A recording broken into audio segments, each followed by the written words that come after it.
ನಮಸ್ಕಾರ ಎಲ್ಲರಿಗೂ 77ನೇ mini vlog ಎಲ್ಲರಿಗೂ ವೆಲ್ಕಮ್. ಬೆಳಗ್ಗೆ ಎದ್ದ ತಕ್ಷಣ ಈಚೆ ಕಡೆ ಎಲ್ಲ ಕೆಲಸ ಮುಗಿಸಿ ಕಾಫಿ ಮಾಡೋಣ ಅಂತ ಬಂದು ಕಾಫಿ ಮಾಡ್ಕೊಂಡು ಕುಡ್ದೆ.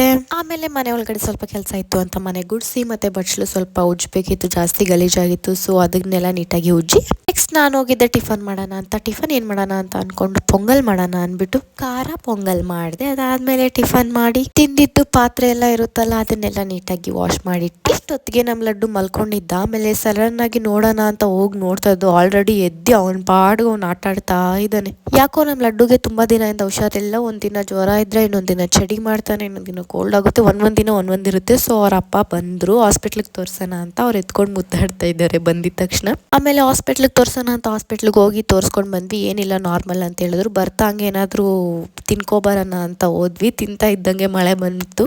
Gobi plus rain plus favourite person is equals to satisfaction. ಅಲ್ಲಿಂದ ಮನೆಗೆ ಬಂದು ಮೋಟ್ರ್ ಹಾಕಿದೆ. ಬೆಳಗ್ಗೆಯಿಂದ ಮೋಟ್ರ್ ಹಾಕಿರಲಿಲ್ಲ, ನೀರು ಖಾಲಿ ಆಗಿತ್ತು ಅಂತ. ಹಂಗೆ ವೆದರ್ ಚೆನ್ನಾಗಿತ್ತು, ಅದನ್ನ ನೋಡ್ಕೊಂಡು ಸ್ವಲ್ಪ ಹೊತ್ತು ವಾಕಿಂಗ್ ಮಾಡಿದೆ. ಅದಾದ್ಮೇಲೆ ನೈಟ್ ಊಟ ಮಾಡಿಬಿಟ್ಟು ಆಸ್ ಯೂಶುವಲ್ ಶೆಲ್ಫು, ಗ್ಯಾಸು ಮತ್ತೆ ಸಿಂಕು ಎಲ್ಲ ನೀಟಾಗಿ ಉಜ್ಜಿ ನನ್ನ ದಿನನ ಮುಗಿಸ್ತೇನೆ. ನಿಮಗೆ ಈ ವಿಡಿಯೋ ಇಷ್ಟ ಆಗಿದ್ರೆ ಲೈಕ್, ಶೇರ್, ಕಮೆಂಟ್ ಹಾಗೂ subscribe to Yashu Deepak YouTube channel.